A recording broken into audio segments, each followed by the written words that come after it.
CYBs, we back. We are. we back.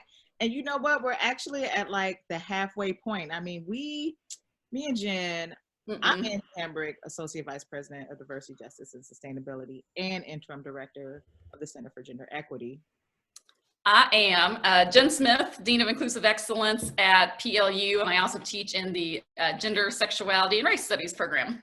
Yes. Yeah. So Jen and I had committed to doing like 8, 9 of these video chats with each other for you all, but you know, we might be open to extending that contract out a little bit longer because you know, we'll see. Yeah, we'll see what happens if folks are really like connected with us and it's really good content and you are getting a nugget of something out of this experience, and you know what, we give a lot of nuggets. Yeah.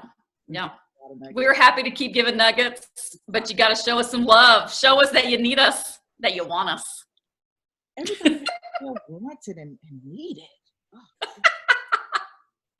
So, what you been doing this past week?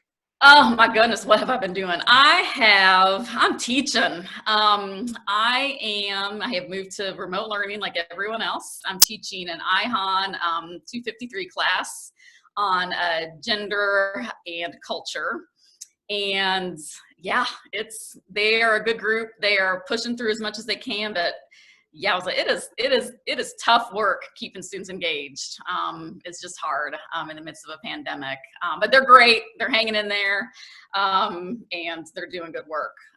But I'd be lying if I didn't say I'm happy. I'm looking forward to the end of the semester. So yeah. That's fine. Yeah. What you been doing? So what I've been doing, and get the censor button ready, I guess, is that I've been trying to unlearn my kid from saying "oh shit" when something happens to "oh man." And so, like, you know, when something drops on the floor or something happens, my initial response is always like, oh, you know, oh, shit, because it's natural for me to say that word. And so, of course, he starts to say it, and he always says it in context, which makes me very proud that he's that smart, that he knows the correct moment to say it. But he started to say it at school, which, you know, yeah, in context, like he dropped something, he's like, oh shit. Yeah.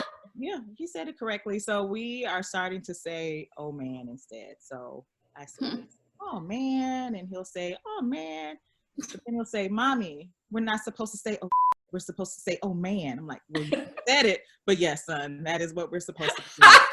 See, he's so smart. He is so smart. And you know, like, I swore at your belly the entire time you were pregnant. And so he was born knowing those words and knowing that those words are right and they need to be used. That's all I'm going to say. Yep. And used in the correct context and the correct situation. Like, yeah, he's smart. He learned it from his dad. Yep. I don't know. And we can have a whole conversation about the use or judgment of the use of swear words around issues of class, gender, race, sexuality. So yeah, swearing is a form of resistance. That's all I'm gonna say. Putting it out there. For the summertime, that's a summer episode, girl. School year. I know. Yeah. Today we're going to be talking about resiliency, though, and resilience and what that means and how that is showing up for folks in their everyday life, and especially now during this time of our pandemic. And so I guess I want to start with kind of thinking about what is the outcome of resilience. When we say that we want folks to be resilient and to get through, like, what does that mean? What is kind of the end point of that process or that skill? Yeah, I was going to ask you, what do you think resilience means? Oh, girl. I don't know. I was going to start at, I think it's an outcome, and I'm not an outcomes person. Goals and outcomes are not my thing. Okay. But I think about resilience in the way that sometimes folks think about, like, vocation. Like, there's this grand ending to something, that in order to be resilient, you have to overcome so many obstacles and come through as like the #1 champion of like all time. Where Yeah. I think sometimes the outcome of being resilient is just getting through a day, an hour, a minute, and just surviving.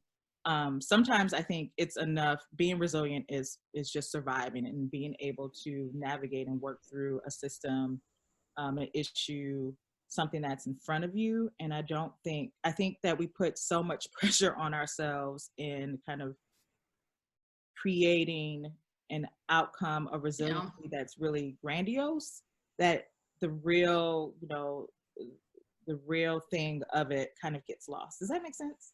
No, it makes total sense. Now I know where Senko gets his intelligence from. His mama's so smart.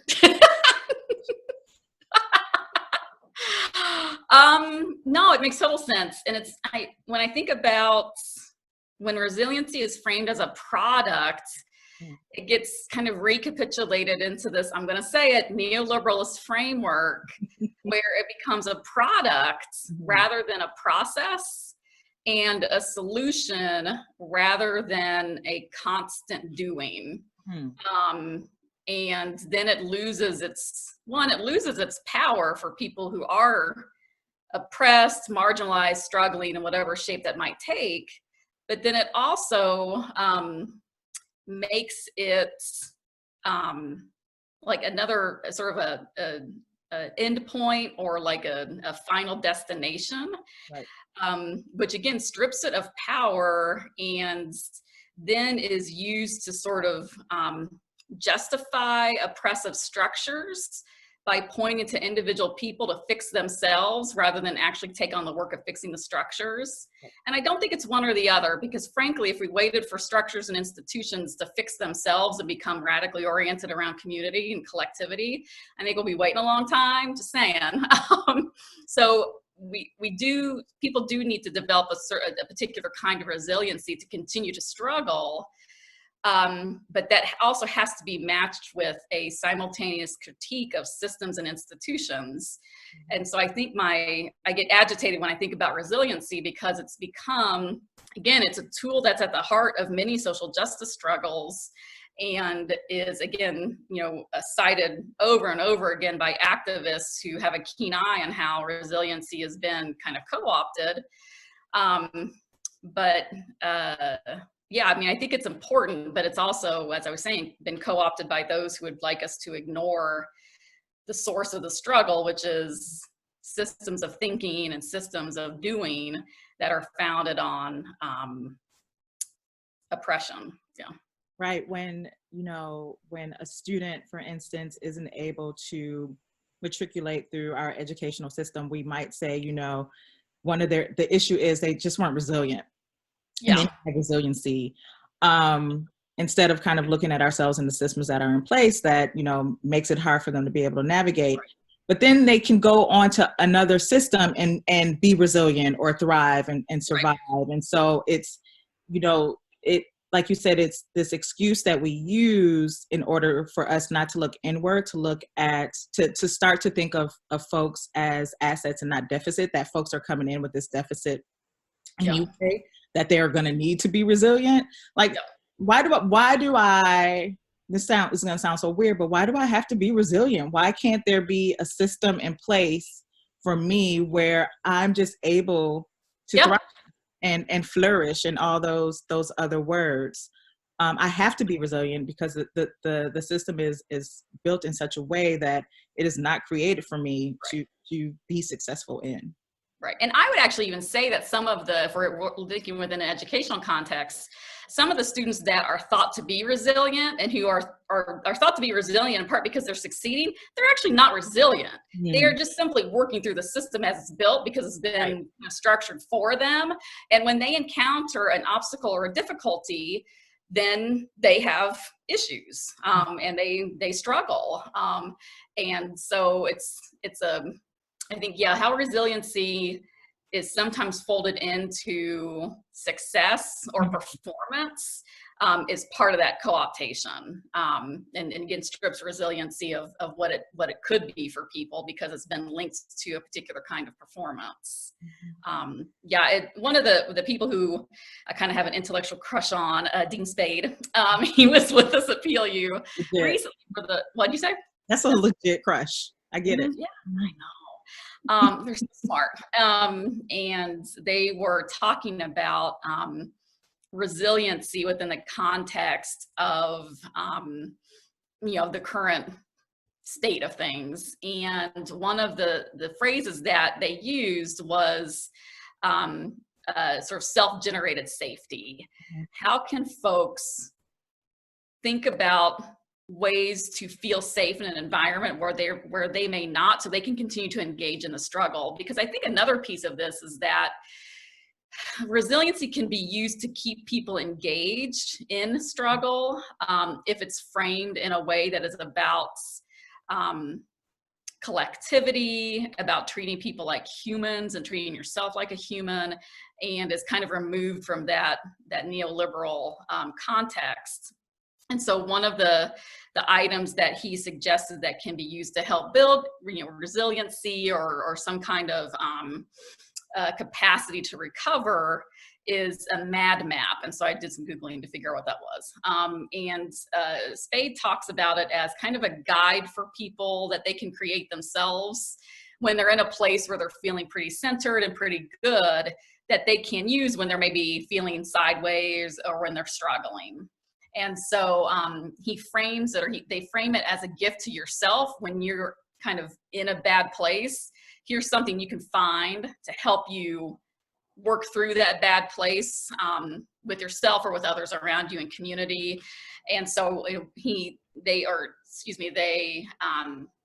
have certain sections on, what are some of the signs where you're off center or where you're feeling sideways, and name those so that you can recognize them. What are some of the guidelines to help you get into a better place? So what are some structures you can put in place or boundaries you can put in place? What are some bonus activities that you can do for yourself that are just sheerly about pleasure to also help you out? What are also some of the things that you need from people around you? And then you can articulate that and share it with others so that they can come in when they know you need help. Or what are some things that people shouldn't do when you're feeling down because it's not going to be helpful? So I just thought it was an interesting way to think about how to build one's own kind of toolkit to keep engaging in struggle, because unfortunately those places are not going to give it to you. So you've got to give it to yourself. Yeah. And engage others in that too. So I don't know. I just thought it was kind of helpful. Well, in this time of physical distancing, like, what is one thing you need from folks to feel like you are still connected, so that you're able to, in Dean's framework, to kind of recenter and reconnect with yourself? That's a good question. I don't know. Do you know? What do you need? No. Hey. No, I like to have just kind of like general like gossip time on Zoom. Like if Zoom is all about meetings, I am done. Like I just can't. It just sucks. And I need people to be able to show up messy, have a drink or a cocktail while we're chatting, and just, I think so. I don't actually do with my family. I talk to them on the phone. Like I don't need to see them. Like, yeah. Kitty. I was gonna say that too. I think like some of the best times I've actually had on Zoom is when 2 or 3 people kind of stay after everyone else leaves, and we just kind of shoot the stuff. We shoot the man.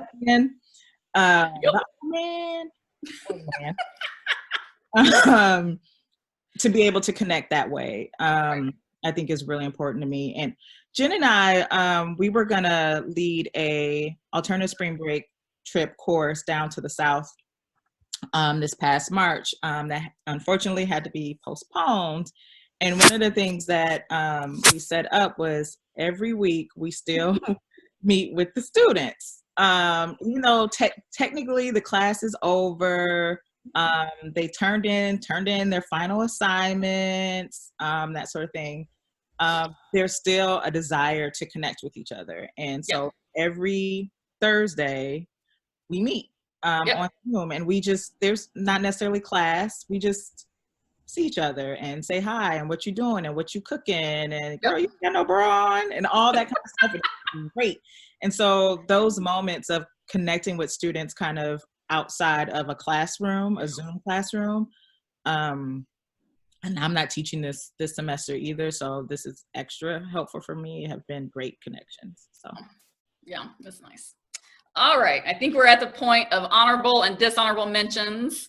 Let's start with dishonorable mentions today so that we can end on a high note or a good note. What's your dishonorable mention? Or wait, sorry, what's your dishonorable mention? Weeds, not the ones you smoke. Just clarify. The ones that grow in your yard. Because why? Because they're supposed to, because it's the outdoors and it belongs to them. But weeds have overtaken they do it every year. Like, this is not new. They have overtaken my backyard. I have blackberry bushes they're everywhere, and they're thorny, they're overgrowing it's bad back there. It's Jumanji. But they can feed you. Yeah. But I don't think anything's growing on them. I think they've given up. They may have given up. So, I want to go outside and enjoy like the backyard and play with Senko and things like that. But the weed said, our house. And you know what? I have to respect that. So why pull them? You know what? Let them be. Yeah. Be with the weeds. Yeah. Be with them. You know what?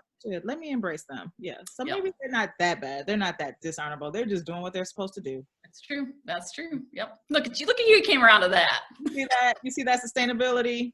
I see it. My dishonorable mention, I've got a couple this week because I'm feeling salty. One, I'm not going to even say the name, but anybody who thinks that you can drink bleach or inject disinfectant to rid yourself of COVID, I just can't. I can't. I mean, you can't make this stuff up. Like, you just can't. That's my first. And my second is not being able to swear on this podcast or this TV show. It is hard. Yeah. So there, I need to be set free. All right, ending on a positive note, what's your honorable mention you want to give a shout out to? I want to give a shout out to my D-Center alumni, the group of my alums since 2007, who are always willing to engage, always willing to answer a call when I need something, to reconnect to community. So in particular, and if I leave someone out, it's laying my head, not my heart. But I definitely this week want to shout out Salome, Maria, Tyler, Jonathan, Nicole, Erica, Candace, Danielle, and Lars. Y'all are dope. Be on the lookout for a project that they have participated in, talking about how they choose to connect and care for each other in this time. And alumni that are connected with the Diversity Center at POU are strong and mighty and dope. And we need to recognize them for the greatness that they are. So shout out to y'all. Woohoo! That's great. Who you feeling? What's my honor? Oh, my honorable mention is the people with the messy hair in Zoom meetings. I am digging the people with the short hair that need to get it cut every 2 weeks and they can't get it cut and is a hot mess. And I love it. People are like, they look bushy and kind of messy. Yeah, I'm here for it. I just love it. Yeah, it makes me happy. So, yeah. All right, well, that's us this week. I hope you have a good weekend. It's supposed to be rainy this weekend, but well, but it makes things grow. It does. It makes the weeds grow, and you know what? They're just doing what they're supposed to do. They are doing their thing. All right. Yep. Shout out again, as always, to our producer, Thomas Two Names, and Lace up in Markham. Thanks for offering us up this platform to do what we do, and we'll see you YBs next week. All right, take care. Don't drink bleach. Bye.